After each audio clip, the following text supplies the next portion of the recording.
Stress হলে হঠাৎ কেন পেটে মোচড়, গ্যাস, পেটে ব্যথা, বদহজম হয়?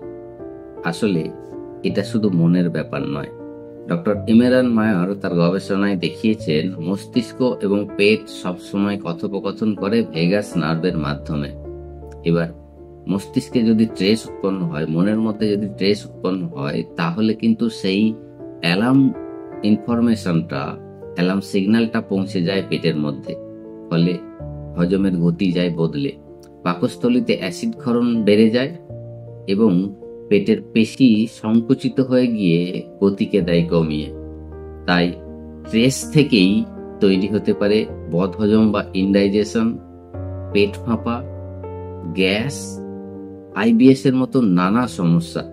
তাই হ্যাঁ, স্ট্রেস আপনার পেটকেও আপসেট করতে পারে, তৈরি করতে পারে পেটের নানা রকম সমস্যা।